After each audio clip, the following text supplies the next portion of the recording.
আমরা মুসলমান না? মুসলমানের আমাদের কার নাম জপবে? আল্লাহর নাম। তাহলে সুবহানাল্লাহ বলে বলা যাবে? বসে থাকবেন, ঘুমানোর সময় নাই, এখন মুসলমানের জাগ্রত হওয়ার সময়। আর আমরা এখন ঘুমাইতেছি। আল্লাহ তাআলা আমাদেরকে বুঝার তৌফিক দান করুন। আমিন।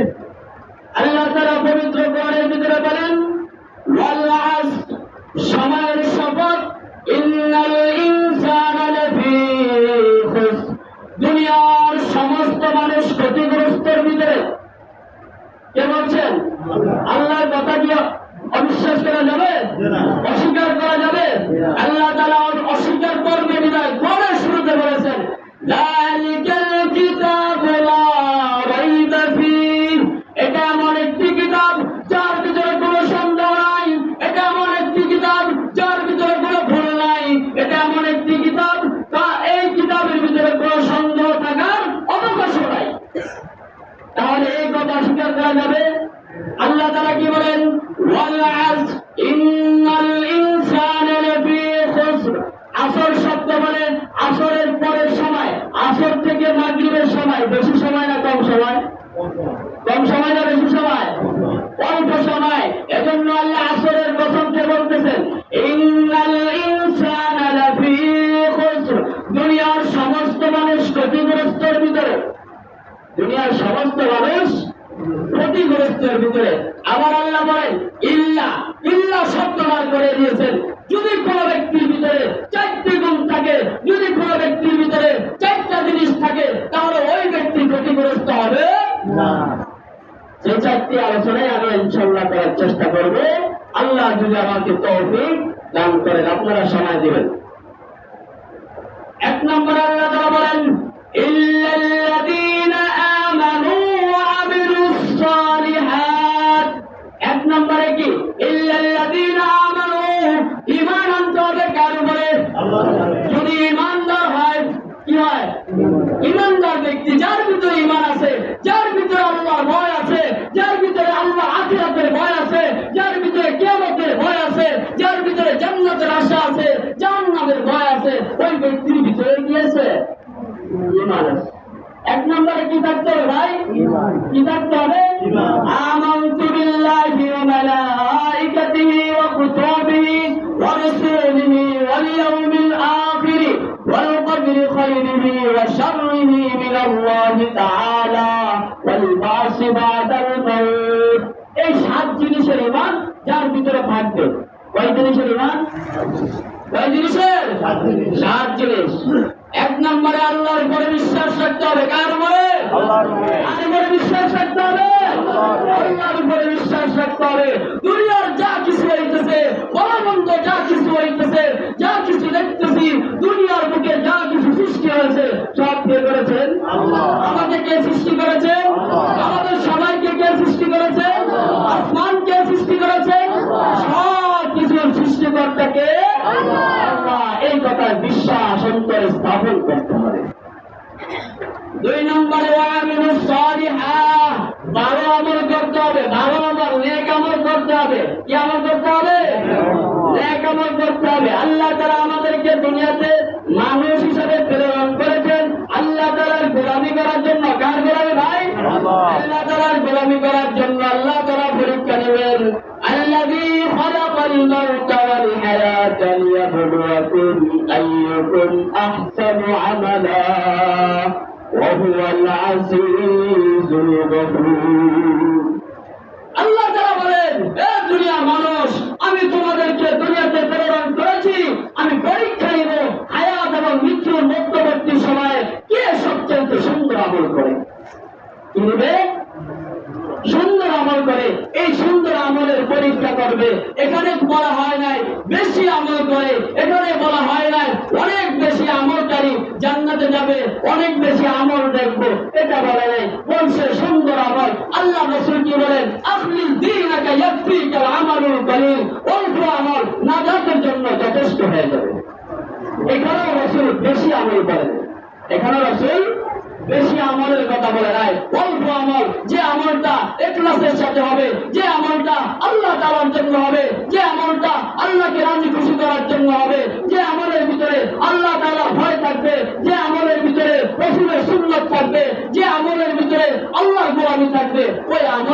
বলে।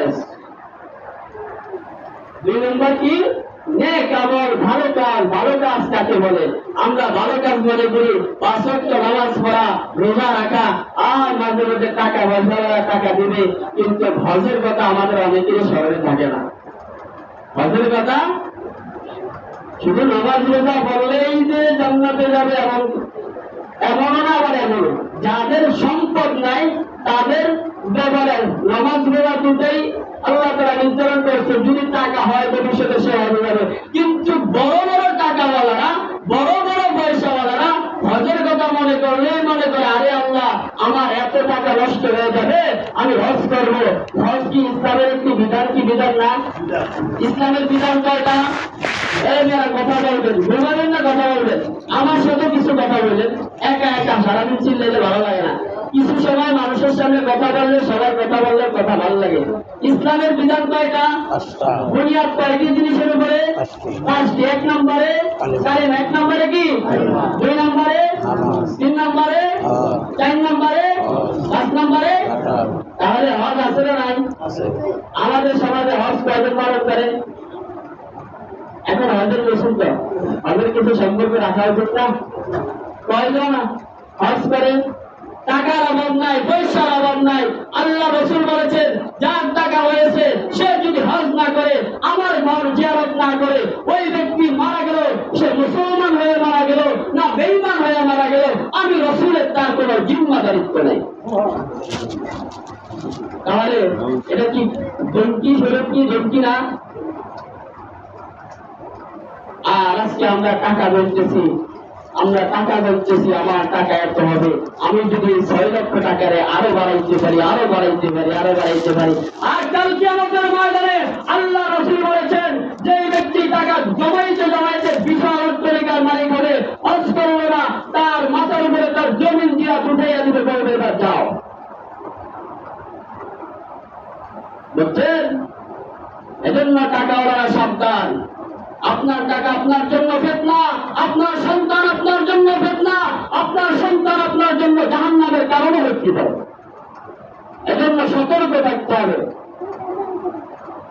টাকা হলেই মনে করবেন না টাকার হিসাব দেওয়া লাগবে না। টাকাওয়ালা টাকার হিসাব দেওয়া লাগবে। যা প্রত্যেকটা মানুষের কালকে আমাদের ময়দানে হিসাব দিতে হবে। একটা মানুষের ছাড় পাইবে না।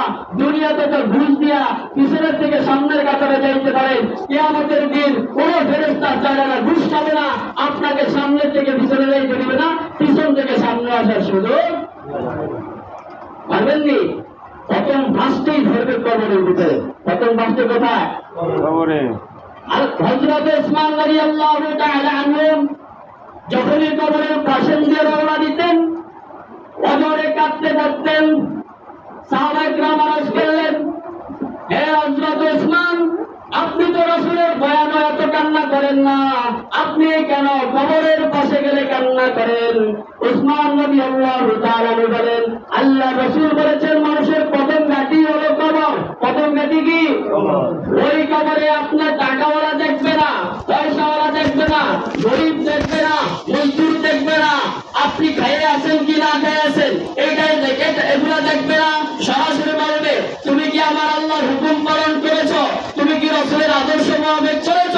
যদি সে রাসূলের আদর্শ মোতাবেক চলে, আল্লাহর হুকুম পালন করে, ওই ফেরেশতা যখন প্রশ্ন করবে, রব্বি আল্লাহ, তোমার রব কে? আল্লাহ। আমাদের রব কে? আল্লাহ। আমাদের সৃষ্টিকর্তা কে? আল্লাহ। আমাদের সৃষ্টিকর্তা একমাত্র আল্লাহ তাআলা। আল্লাহ। এরপরে জিজ্ঞাসা করবে, অমান দিনুকা, তুমি কোন ধর্মের অনুসারী ছিলা? এখানে বলা হবে না তুমি কোন নেতার আদর্শ পালন করেছ, এখানে বলবে না তুমি কোন দলের সাপোর্ট করেছ, বলবে কি বলবে? তুমি কোন ধর্মের অনুসারী ছিল, তুমি কোন ধর্ম পালন করেছ, এই ধর্মের নাম বলো। তারপরে বলা হবে, অমান হাজার রাজুল, হয়তো বা চেহারা সুরত পাবে বা বিভিন্ন ভাবে প্রশ্ন করা হবে, এই ব্যক্তিকে ছিলেন কিনা। তখন বলা হবে, আমি তো কখনোই নাকি দেখি নাই, আমি চিহ্ন করতে, আমি তো রাসূলের আদর্শই পালন করি না। এজন্য আল্লাহ রাসূল বলছেন, জান্নাতা ইল্লা মান আবা, আমার সমস্ত উম্মত জান্নাতে যাবে, তবে এখানে করে দিয়েছে, কারা যাবে? যারা আমাকে অনুসরণ করবে, যারা আমাকে অনুসরণ করবে না তারা জান্নাতে যেতেও পারবে না। কার হাদিস? সর্বকালের সর্বশ্রেষ্ঠ আখিরি জামানার হযরত মুহাম্মদ রাসূলুল্লাহ সাল্লাল্লাহু আলাইহি ওয়াসাল্লামের জবানের ভাষা হাদিস, যে আমার সমস্ত উম্মত জান্নাতে প্রবেশ করবে শুধু একমাত্র তারা যারা আমাকে অনুসরণ করবে। আজকে আমরা রাসূলের অনুসরণ করে কয়জনে? রাসূলের আদর্শ পালন করে কয়জনে? যুবকরা মনে করে আমি তো এখনো যুবক, আমি রাসূলের আদর্শ পালন করতে যাবো না, আমি কেন দাঁড়িয়ে রাখবো, আমি কেন রাসূলের, আমি এই বয়সে দাঁড়িয়ে রাখবো, তাহলে বিবাহ করবো কিভাবে? এই আপনার মতো দাঁড়িয়েওয়ালা বিবাহ শাদী করে নাই? করে নাই? যুবকরা মনে করে আরে আল্লাহ, এই বয়সে যদি দাঁড়িয়ে রাখতে যাই তাহলে মানুষ আমাকে মেয়ে দেবে না, তোমার কপাল ঘুরে গেছে। মনে করবা এই রাসূলের আদর্শের সাথে, রাসূলের সুন্নতের সাথে গাদ্দারি করার কারণে তোমার এক যৌবন নষ্ট হইতেছে, 2 নম্বরে তুমি ধ্বংসের দিকে যাইতেছে। আমার কথাগুলো বোঝার চেষ্টা করবেন, কেউ রাগ হবেন না। এটা রাসূলের হাদিস, অস্বীকার করার কোন সুযোগ নাই। আল্লাহ বলছেন ইন্নাল ইনসানা লাফী খুসর, সমস্ত মানুষ ক্ষতিগ্রস্ত। আর আল্লাহ রাসূল বলেছেন আমার সমস্ত উম্মত জান্নাতে যাবে, তবে একমাত্র যারা আমাকে অনুসরণ করবে। কয়জন অনুসরণ করে রাসূলের আদর্শ? কয়জন পালন করে রাসূলের আদর্শ? নামাজ নাই, রোজা নাই। আরে আল্লাহ, সপ্তাহে একদিনও বৃষ্টি হয়েছে আমরা। এতদিনের মুসলিম কোথায় ছিল? বছরে কোথায় ছিলেন আপনি? খোদার আল্লাহ যদি না করে, আল্লাহ না করে যদি আজকে বদরের আগে আপনি মৃত্যুবরণ করতেন, আপনার এশারের নামাজের হিসাব আর এই এশারের নামাজ হিসাব দিতে দিতে আপনি পুরো কিয়ামত কায়েম হয়ে যেতে, আপনার এশারের নামাজের জরিমানায় দেওয়া সম্ভব হইত। এই যে কবিরা গুনাহ নিয়ে মারা যাইবেন, এক ওয়াক্ত নামাজ যদি কোন ব্যক্তি ইচ্ছাকৃত ভাবে কাজা করে, কি করে? কাজা মানে এই ওয়াক্ত নামাজ ইচ্ছাকৃত শব্দ আসরের সময় বলেছে, ওই ব্যক্তি 2,88,00,000 বছর জাহান্নামের আগুনে জ্বলবে। পারবেন? তাহলে আমি একটা মোমবাতি এনে দেই, আপনি আগুনের উপরে হাত রাখেন, 1 ঘন্টা হাত রাখবেন না, 1 ঘন্টা দরকার না, 5 মিনিট হাত রাখবেন, আমি আপনাকে 1000 টাকা দেবো। যদি রাখতে পারেন তাহলে আমি চ্যালেঞ্জ করে আনবেন আমার। যদি পারেন 5 মিনিট আগুনের উপরে হাত রাখবেন তাহলে আমার চ্যালেঞ্জ গ্রহণ করেন। যদি মনে করেন না আমি আগুনের উপরে 5 মিনিট হাত রাখতে পারবো না, তাহলে আপনি তো দৈনন্দিন জাহান্নামের দিকে যাইতেছেন, আপনি তো দৈনন্দিন জাহান্নামের লাঠি হইতেছেন, আপনি তো দৈনন্দিন জাহান্নামের দিকে অগ্রসর হইতেছেন। আপনাকে নিয়ে তো জাহান্নাম ভরপুর করবে। আল্লাহ তাআলা কোরআনের এক জায়গায় বলেছেন আমি জাহান্নামকে ভরপুর করব 2 জিনিস দ্বারা। 1 নম্বর হলো ইনসান, 2 নম্বরে হলো পাথর। তাহলে আপনিও জাহান্নামের লাকড়ি, আমিও জাহান্নামের লাকড়ি, যদি আল্লাহ হুকুম পালন না করি। আল্লাহ তাআলা আমাদেরকে আল্লাহর গোলামি করার তৌফিক দান করেন। 3 নম্বর গুণ। 3 নম্বর কি? কয়টা গেল গুণ? কয়টা গেছে? 1 নম্বর হলো ঈমান। মনে রাখতে হবে, কি রাখতে হবে? আলোচনা সবসময় আলোচনা কিছু সময় মনে রাখবেন। এই জিনিসটা যদি মনে রাখেন, নসিহতের জন্য একটা কথাই যথেষ্ট, নসিহত গ্রহণ করার জন্য একটা কথাই যথেষ্ট। সব কথা দরকার নেই, কিছু জিনিসে যথেষ্ট নসিহত গ্রহণ করার জন্য। 3 নম্বর গুণ হলো সত্যের পথে চলতে হবে। সত্যের পথে অনুসরণ করতে হবে, সিরাতাল মুস্তাকিমের উপরে চলতে হবে। বেহক পথে চলা যাবে না, সুদ খাওয়া যাবে না, ঘুষ খাওয়া যাবে না, হারাম ভক্ষণ করা যাবে না, অন্যের জমি লুণ্ঠন করা যাবে না, কারো উপরে জুলুম করা যাবে না, নির্যাতন করা যাবে না। যদি আপনি এইভাবে করতে থাকেন তাহলে এই ঘোড়ার বোঝা আপনার মাথার উপরে বসতে থাকে। বেহক পথে চলা যাবে না, মোট কথা হলো বেহক পথে না। আল্লাহ রাসূল যেই পথের নির্দেশনা দিয়েছেন ওই পথেই চলতে হবে। আর আপনি যদি মনে করেন না আমি আমার মন গড়া ভাবে চলবো, আপনি আপনার মন গড়া ভাবে চলেন। কারণ দুনিয়াটা হলো পরীক্ষার হল। দুনিয়াটা কিসের হল? পরীক্ষার হল। ওয়ালানাবলুওয়ান্নাকুম বিশাইইন মিনাল খাউফি ওয়াল জু'i ওয়া নাকসিন মিনাল আমওয়ালি ওয়াল আনফুসি ওয়াস সামারাত ওয়া বাশশিরিস সাবিরিন। তাহলে এটা কি? পরীক্ষা হল। এটা কিসের হল ভাই? আপনার মাল, ধন সম্পদ, আপনার জায়গা জমি, আপনার ছেলে সন্তান, এগুলা দিয়ে আল্লাহ তাআলা আপনাকে পরীক্ষা করার জন্য দুনিয়া কিছু সময় আপনার ধন সম্পদ ধ্বংস করবে, মাল ধ্বংস করবে, আপনার থেকে পরীক্ষা দেওয়ার জন্য আপনি কি পরীক্ষায় উত্তীর্ণ হইতে পারেন কিনা। হযরত ইব্রাহিম আলাইহিস সালাম জবরদস্ত নবী ছিলেন, ছিলেন কি ছিলেন না? এমন নবী ছিলেন, আল্লাহ তাআলার সাথে তার সম্পর্ক যত বেশি, তার উপরে পরীক্ষাও তত বেশি। বেশি ছিল কি ছিল না? তারা 40 দিন পর্যন্ত আগুনের কুণ্ডির ভিতরে ছিলেন কি ছিলেন না? ছিলেন না? ইতিহাস জানেন না আপনি আমার নতুন শোনেন কি হয়েছে ভুল যায়। প্রয়োজনীয় কথা বলতেছে, ঘুমাইতেছে।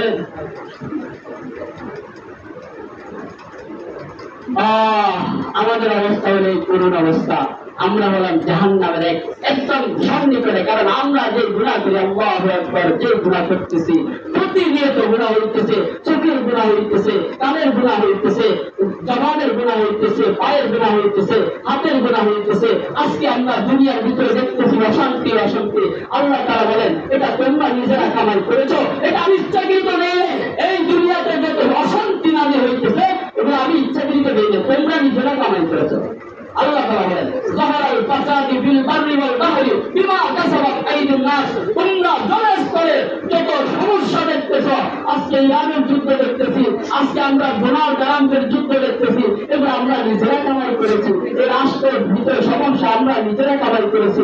আমরা আল্লাহ তাআলা স্বয়ং দেয় আমরা কামাই করেছি, আল্লাহ তাআলা নাফরমানি করেছি, যার কারণে আল্লাহ আমাদেরকে শাস্তি দিতেছে। যার কারণে আল্লাহ আমাদেরকে কি দিতেছে? শাস্তি দিতেছে। এজন্য বুঝতে হবে এগুলো আমাদের নিজের কামাই, এগুলো আল্লাহ তাআলা আমাদেরকে দিতেছেন আমাদের আমলের বরাবর, আমলের বরাবর। 4 নম্বর গুণ, 2 নম্বর 3 নম্বর গুণ হলো সত্যের উপরে চলতে হবে। যত বিপদ আসুক না কেন, আমার উপরে যদি স্ত্রী ভোর চলে আসে, আমার সন্তানকে যদি এতিম করতে হয়, স্ত্রীকে যদি বিধবা করতে হয়, তারপরও হকের পথ থেকে লড়া যাবে না। যত যাই হোক না কেন, আমার গলায় যদি শুরু করে, আপনি যদি হ্যান্ডকাপ করে, চোখে যদি প্রত্যয় করায়, তারপরে ইসলাম থেকে দূরে যাওয়া যাবে যাবে না? ইসলাম থেকে দূরে যাওয়া যাবে যাবে না। আর আপনি যদি এই পরীক্ষায় উত্তীর্ণ হতে পারেন, আল্লাহ তাআলা বলেন, উলাইকা হুমুল মুফলিহুন, তোমার জন্য রয়েছে সুসংবাদ। উলাইকা আলা হুদাম মির রাব্বিহিম ওয়া উলাইকা হুমুল মুফলিহুন। কি দিবেন? সুসংবাদ, বিশাল বড় জান্নাত। কেমন জান্নাত? আল্লাহ তাআলা বলেন, ইন্নাল্লাযীনা আমানু ওয়া আমিলুস সালিহাতি লাহুম জান্নাতুন তাজরি মিন তাহতিহাল আনহার।